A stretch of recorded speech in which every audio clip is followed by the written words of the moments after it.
Mi familia sabía que mi esposa me estaba engañando con mi hermano, pero lo mantuvieron en secreto hasta que yo lo descubrí.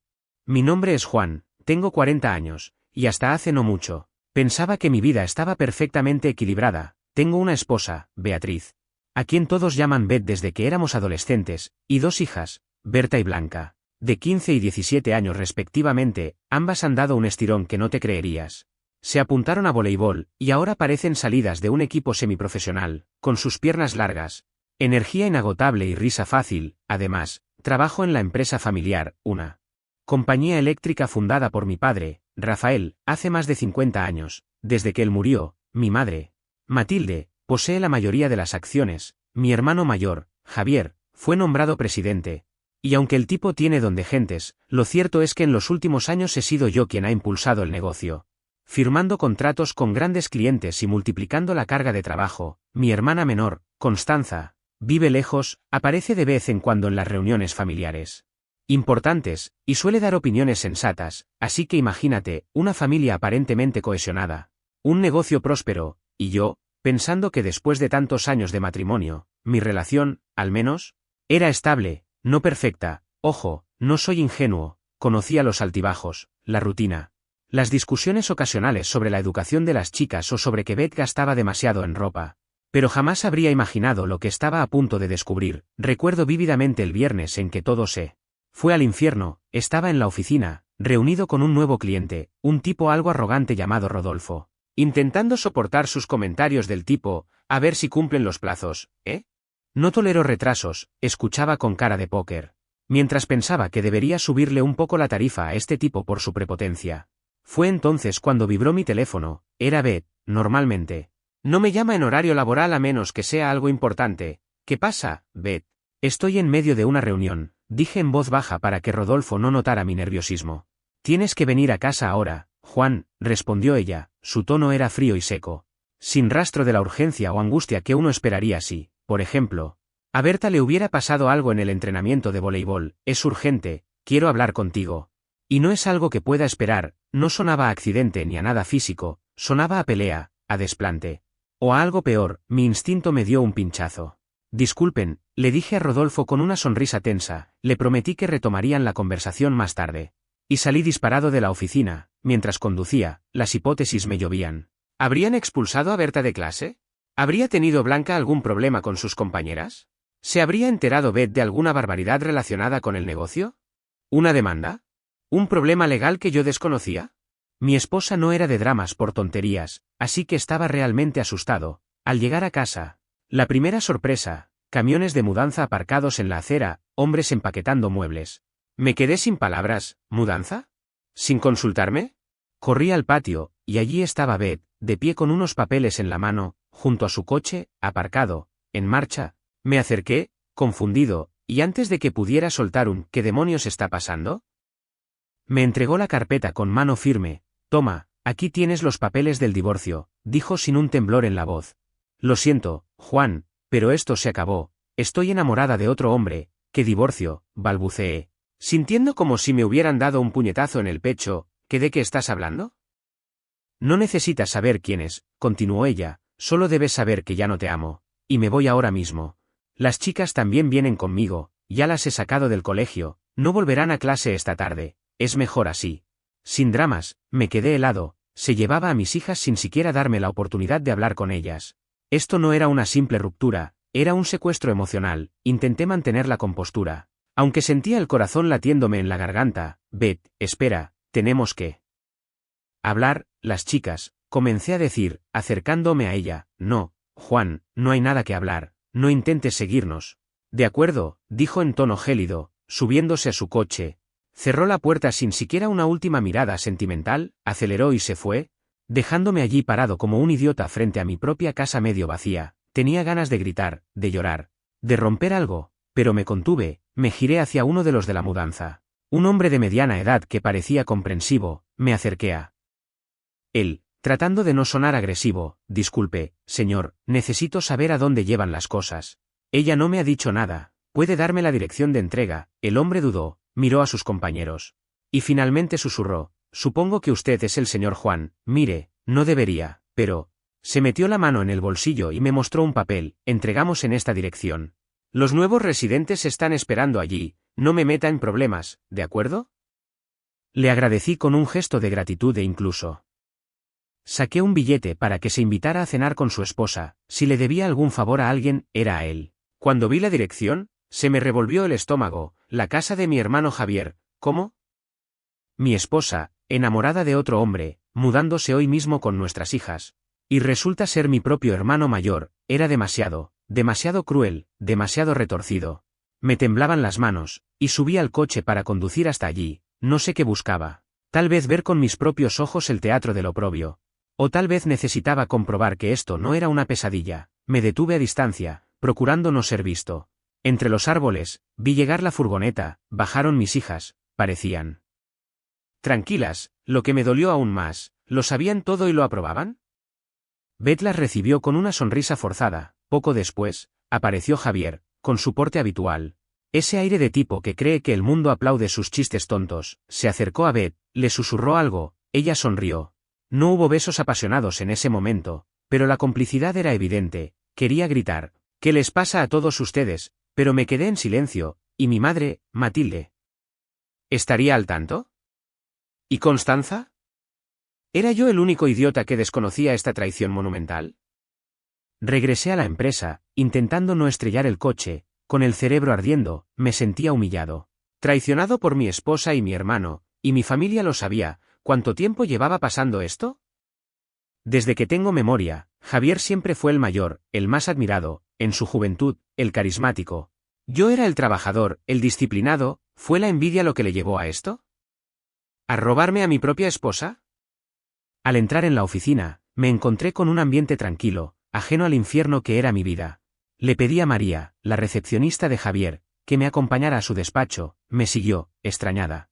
Y sin más preámbulos, pateé la puerta del despacho de Javier, levantó la vista, sorprendido. Y antes de que pudiera decir, ¿qué haces, Juan?, le espeté, vende mis acciones. Pide un préstamo. Haz lo que quieras. Pero yo me voy de esta empresa. No quiero volver a verte ni compartir nada contigo.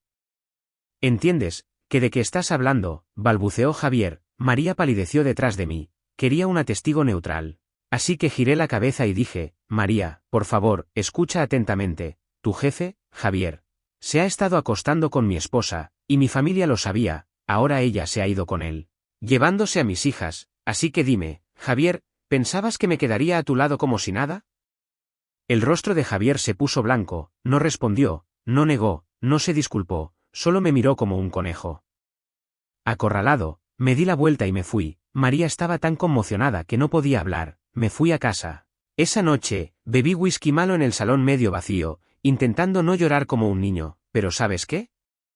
No pensé en matarlos, ni en gritarles, ni en hacer ninguna locura. Pensé, si creen que soy el tonto sumiso que va a ceder a todo, se equivocan. Tendré mi venganza.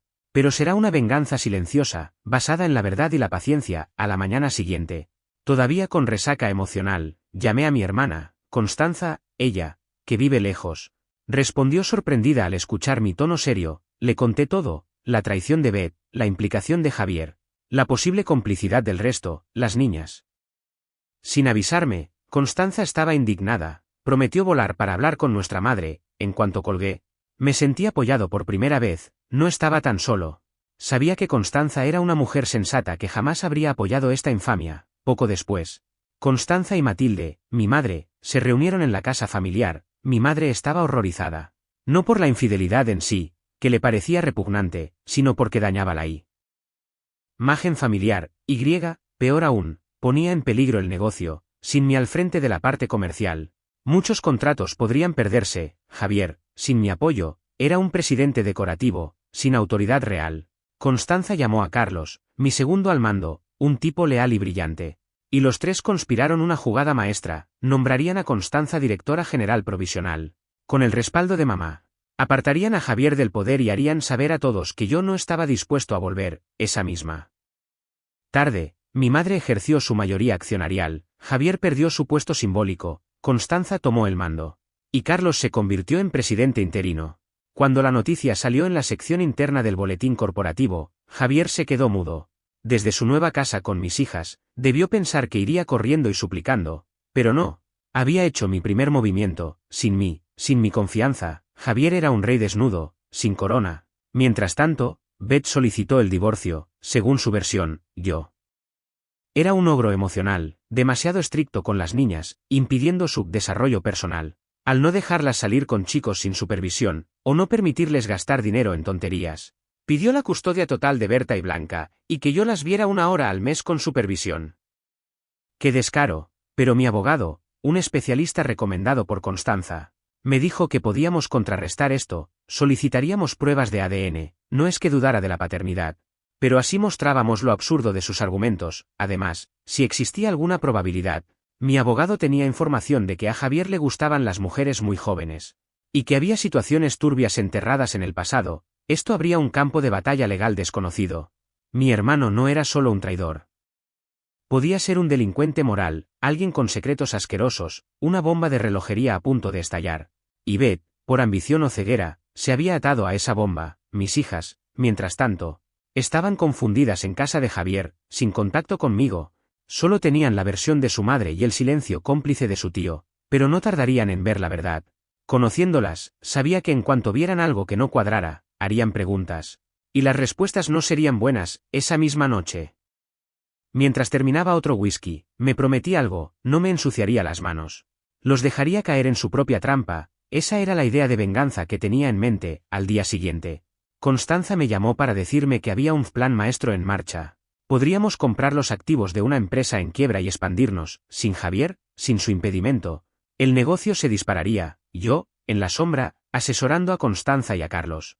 Los verdaderos salvadores del legado de mi padre. Matilde, mi madre, se disculpó por no haber detectado la traición.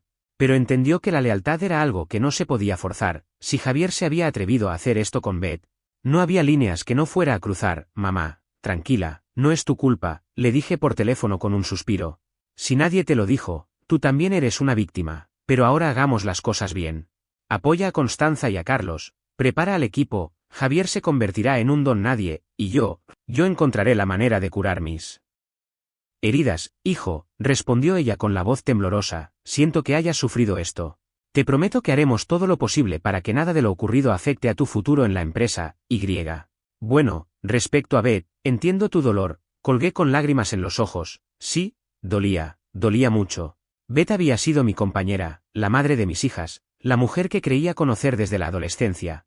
Ahora era una extraña, con el puñal todavía goteando mi sangre. A la mañana siguiente, me desperté decidido a no derrumbarme más. Eso no significa no sentir dolor, sino dominarlo. Tenía que mostrarme fuerte. Fui a ver a mi abogado, le expliqué la situación, los rumores sobre Javier, la demanda de Beth. Él sonrió con un gesto de experto. Juan, tenemos un caso sólido para pedirle al juez que revise la credibilidad de Beth, con las pruebas de ADN. Si salen positivas, que es lo más probable, y si demostramos la relación extramatrimonial con tu hermano, además de su intento de aislarte de tus hijas sin un motivo válido, el juez podría concederte la custodia total. ¿Custodia total?, pregunté, sorprendido. No es raro que se la den al padre en estos casos, lo es. Pero este no es un caso normal, explicó, y si encima el abogado de Beth insiste en pintarte como un monstruo sin pruebas, cuando en realidad has sido víctima de una conspiración familiar, el juez no va a tener mucha simpatía por ella. Además, si hay indicios del comportamiento turbio de Javier que afecte a Beth, ya que se mudó con él, exponiendo a tus hijas a un ambiente peligroso, asentí en silencio. La venganza iba tomando forma sin que yo moviera un dedo, solo tenía que ser paciente. Al salir del despacho del abogado, respiré hondo, era hora de que el mundo viera la verdad. Esa tarde me llamó mi hermana Constanza. Emocionada, Juan, mamá ha dado luz verde. Carlos y yo somos oficialmente directora general y presidente interinos. Javier está fuera del juego. Lo anunciamos a la plantilla esta mañana, la gente aplaudió. No te lo vas a creer, aplaudió, respondí, sorprendido. Vaya, me lo creo, Javier no era muy popular, ¿verdad? Digamos que nadie lo echará de menos. Por cierto, tu renuncia en su momento generó comentarios. Pero ahora que se sabe lo ocurrido, todos te entienden, eres la víctima. Y lo mejor, sin Javier. Ya estamos negociando con la empresa del norte que quebró, vamos a comprar sus activos por casi nada. Excelente. Constanza, sigue así, cuanto más crezcamos, más valdrán mis acciones. Cuando decida hacer algo con ellas, lo que tú quieras, hermano, estoy contigo, sé que esto ha sido una pesadilla. ¿Cómo estás anímicamente, aguantando? Pero gracias por todo, colgué, en ese momento. Noté que no solo estaba sobreviviendo, sino preparando el terreno para un futuro más limpio. La primera parte de esta historia fue el destape, la revelación del engaño, la crisis y la estrategia. Me faltaba ver cómo reaccionarían Beth y Javier al saberse acorralados, y cómo procesarían mis hijas todas estas verdades, y lo más importante, si alguna vez podría volver a confiar en alguien. Esa noche, antes de dormir, me hablé a mí mismo en voz baja, con un sarcasmo que me salía del alma. Pues sí, Beth y Javier. Pensabais que me romperíais, que os suplicaría, esperabais regodearos con vuestra victoria, pero ¿sabéis qué? No esperabais esta venganza silenciosa, esta forma de ganar sin mancharme las manos, ¿verdad? Y tú, lector, tampoco lo sospechabas. Esto es solo el comienzo. Apagué la luz. Sintiendo que el primer acto de esta tragedia había terminado, faltaba la segunda parte, donde la justicia del tiempo y la verdad harían su trabajo. Supongo que puedo empezar esta segunda parte justo donde lo dejé, en la penumbra de mi habitación, tras darme cuenta de que la primera etapa de esta pesadilla había terminado. Había descubierto la traición de mi esposa Beatriz con mi hermano Javier, mi familia, o al menos una parte, lo sabía, y nadie me había avisado. Me había negado a hundirme en la desesperación o la violencia. En su lugar, había optado por la venganza silenciosa, dejando que la verdad saliera a la superficie por sí sola. Ahora, con Constanza como directora general provisional, Carlos como presidente interino, y mi madre apoyando estos cambios, el negocio familiar iba mejor que nunca, sin Javier entorpeciendo. Desde la distancia, asesoraba a mi hermana y a mi aliado en la dirección. Mientras mantenía un perfil bajo, el resultado, mis enemigos, por así decirlo, se estaban enredando en su propia red de mentiras. A la mañana siguiente de aquella noche de reflexiones, me desperté algo más animado. El recuerdo de Beth y mi hermano seguía doliendo, pero sentía que las piezas se colocaban a mi favor, sin que yo tuviera que ensuciarme las manos. Desayuné café y llamé a mi abogado, Alejandro, para ver cómo iban las cosas con las pruebas de ADN solicitadas por el juez. Cuando respondió, su voz sonaba satisfecha. Juan, dijo con calma, el juez aprobó la solicitud. Haremos las pruebas de ADN en los próximos días. Beth no tuvo más remedio que aceptar. Por cierto, su abogado está visiblemente nervioso. No creo que esperaran que fueras tan firme. Bien, Alejandro. Eso es música para mis oídos, respondí con un suspiro. ¿Y las chicas? Sigue el lío con su viaje. Las chicas están con sus abuelos maternos, ¿no? Preguntó, aunque ya lo sabía. Bueno, Beth intentó acusarte de secuestro, pero la policía desestimó la denuncia. Consta que estabas en otro lugar. Con testigos, tus hijas deben comparecer ante el juez para confirmar que vieron en casa de Javier. ¿Y por qué se fueron? Colgué con cierta inquietud. Si mis hijas, Berta y Blanca, tenían que testificar, significaba que iban a contarle al juez lo que habían descubierto. El lado sórdido de Javier, me preocupaba su estabilidad emocional. Pero quizá era necesario para cerrar este capítulo con justicia. Decidí llamar a Salvador, mi suegro. Aunque nuestra relación no era muy cercana, al menos parecía sensato. Hola, Salvador, soy Juan, dije, esperando cierta tensión. Juan, respondió con voz apagada, las chicas están con Carmen y conmigo. Están alteradas, pero a salvo. Nos han contado cosas horribles sobre Javier, no sabemos cómo gestionarlo. Lo entiendo, es duro para todos. ¿Están dispuestas a contarle la verdad al juez? Pregunté con cautela. Sí, de hecho, Berta me ha dicho, papá tiene derecho a saber por qué nos fuimos. Blanca también está decidida. Intentamos calmarlas, explicarles que decir la verdad es su mejor defensa. Salvador hizo una pausa de un segundo, quizá conteniendo su ira. Lo siento mucho, Juan. Nunca pensé que mi hija haría algo así. Te engañó a ti, nos engañó a nosotros. Javier, no tengo palabras, no te culpo, Salvador, respondí con cansancio. Ninguno imaginamos que Beth cruzaría esa línea. Solo te pido que cuides de las chicas hasta que podamos arreglar las cosas. Salvador prometió hacerlo. Al colgar, me di cuenta de que tenía a mis suegros de mi lado, que habían comprendido la magnitud del desastre. Esto reforzaría mi posición ante el juez. Más tarde, Constanza me llamó desde la empresa. Juan, hemos avanzado con la compra de los activos de la empresa del norte que quebró. Carlos negoció un precio ridículo. Si todo va bien, doblaremos nuestra capacidad en unos meses, dijo entusiasmada. Por cierto, mamá quiere que vengas a cenar el sábado, dice que podemos celebrar los nuevos contratos. Y ya que los temas legales van por buen camino, cree que es hora de que te veamos más. Sé que no quieres involucrarte demasiado, pero sería bueno para la moral del equipo saber que estás bien. De acuerdo, iré el sábado, accedí. Sabía que ver a mi madre me haría sentir más conectado, y bueno, si la empresa prosperaba sin Javier, eso formaba parte de la justicia poética que quería conseguir. Ellos, los traidores, esperaban que me hundiera. En cambio, yo seguí adelante. Esa misma tarde recibí la visita sorpresa de un policía llamado David, amigo de Juana, una asistente de la empresa con la que había hablado antes. David venía con noticias. Juan, sé que no eres de los que se desquitan, pero tengo que decirte algo. La investigación sobre Javier avanza, dijo, sentándose en el sillón del salón vacío. Han encontrado material en su ordenador personal, fotos, chats, conversaciones, implicando a chicas que trabajaban a su cargo. Padres de esas chicas ya han presentado denuncias. Pronto habrá orden de detención. No me sorprende, David, respondí con un suspiro. Esto se veía venir. Javier siempre tuvo una mirada rara hacia las mujeres más jóvenes. Ahora se confirma todo. ¿Afectará todo esto al divorcio? Por supuesto, cuando el juez vea que Beth mudó a tus hijas a casa de un tipo investigado por estos delitos, su credibilidad caerá en picado. Y por cierto, aquí tienes una copia del informe interno, guárdalo bien, dijo, entregándomelo. David sonrió.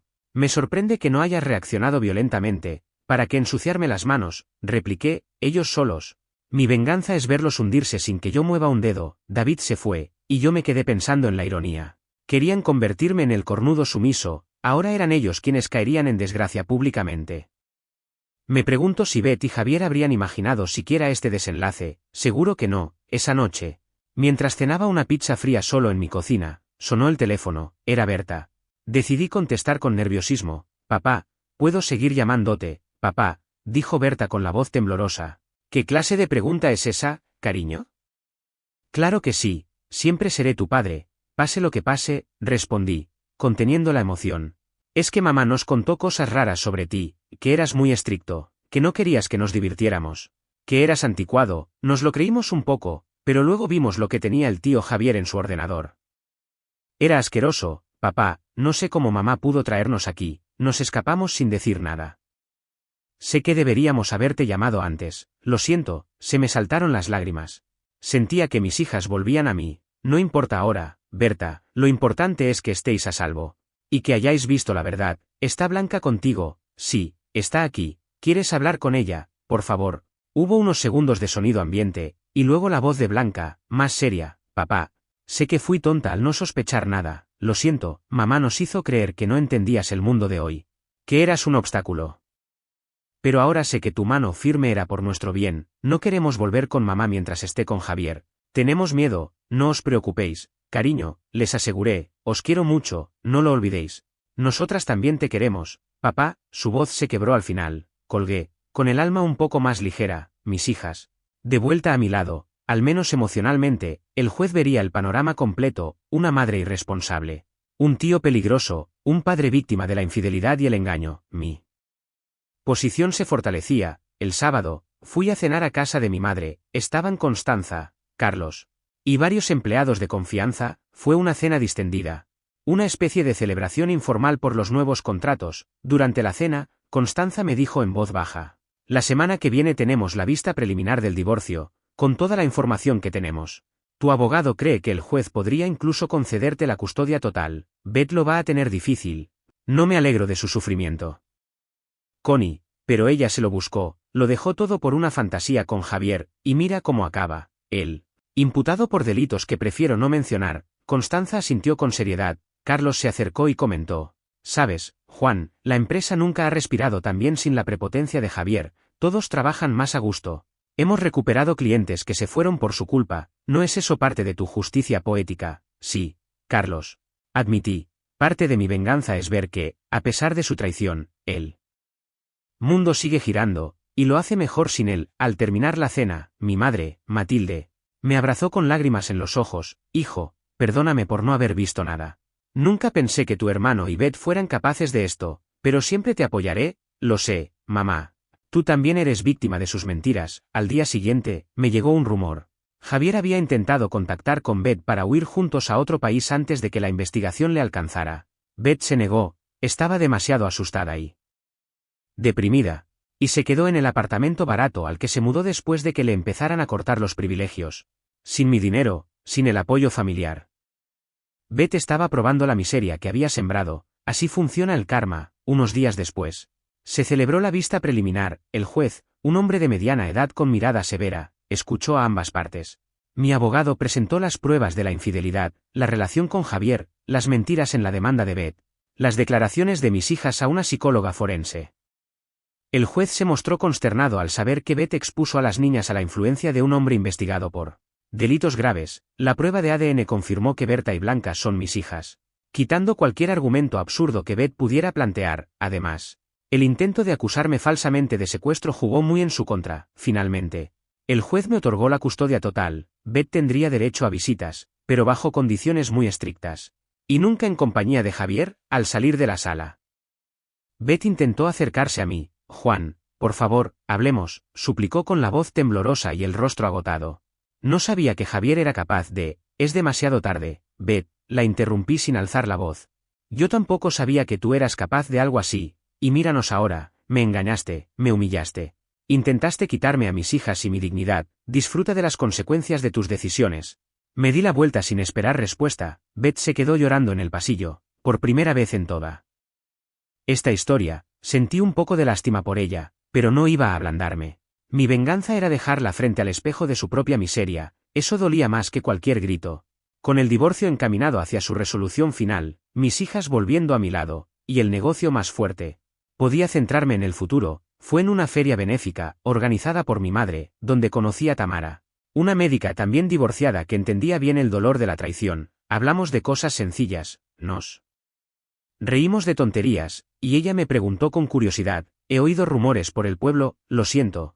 Es inevitable, dicen que pasaste por un infierno familiar. ¿Cómo lo superaste sin perder la calma? La verdad, Tamara, respondí con una media sonrisa, al principio no sabía qué hacer, lloré a solas, sufrí como un loco, pero luego me di cuenta de que si mantenía la cabeza fría, mis enemigos caerían por su propio peso, y así fue. No tuve que golpear a nadie, ni amenazar, ni rebajarme a su nivel. Tamara asintió, impresionada. Intercambiamos números y empezamos a salir. Al principio, con cautela, mis hijas, al conocerla, la aceptaron con sorpresa y agrado. Entendían que merecía ser feliz. Tamara no era la típica salvación de Hollywood, era una mujer real, con sus propias cicatrices, que me ofrecía comprensión sin juicios. Mientras tanto, la empresa terminó de adquirir los activos del norte, redujo costes y mejoró su catálogo de servicios.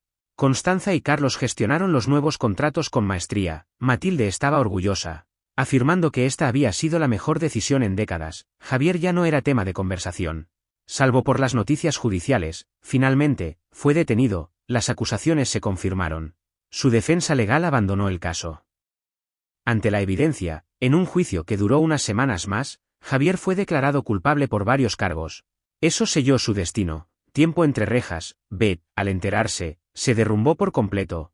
Intentó reconciliarse con sus padres, pero Salvador y Carmen, mis suegros, le dieron la espalda. Hartos de sus mentiras, no puedo creer que Beth haya caído tan bajo, me dijo Salvador en una breve llamada. Perdona que te diga esto, pero si la vieras ahora, es una sombra, no puede ni pagar el alquiler, y llora diciendo que fue una estúpida. Cada uno carga con su propia responsabilidad, respondí con neutralidad. Yo ya no puedo hacer nada. Con el tiempo, las cosas se calmaron, las chicas retomaron sus vidas. Con terapia familiar para superar el trauma, construí una relación estable con Tamara, que se convirtió en una presencia cálida y confiable. La empresa experimentó su mejor trimestre histórico. Y Constanza, tras consolidar las expansiones, me dijo una noche: ¿te das cuenta, Juan, tú? Venganza fue magistral, ni un solo grito, ni un solo golpe, solo dejar que se destruyeran a sí mismos. Supongo que sí, admití. A veces la mejor forma de ganar es no entrando en el juego sucio que te quieren imponer. Una tarde de domingo, en casa de mi madre, organizamos una reunión familiar, sin los traidores.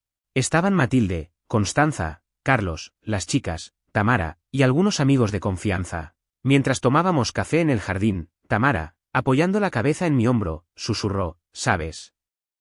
No creo que nadie esperara que tu historia terminara así. Quiero decir, todos habrían pensado en gritos, peleas, escándalos públicos, y sin embargo, aquí estás, con tus hijas, tu reputación intacta, el negocio floreciendo, y un futuro esperanzador. Apostaría a que ni ellos ni nadie que conozca la historia podría haber previsto este tipo de venganza elegante. La miré a los ojos y sonreí, con un toque de ironía en la mirada. Así es, Tamara. Mi esposa me engañaba con mi hermano, y mi familia lo sabía. Ahora, ellos no esperaban esta venganza, y tú, seguramente, tampoco, pero verás, a veces la verdadera justicia llega sin que tengas que ensuciarte las manos. La besé en la mejilla, sintiendo una paz que no experimentaba desde hacía meses. La segunda parte de esta pesadilla se cerraba con una tranquilidad rotunda. Había dolor en el pasado, sí, pero había salido fortalecido, más sabio, con un nuevo amor, y sin cargar con odios innecesarios. ¿Qué más podía pedir?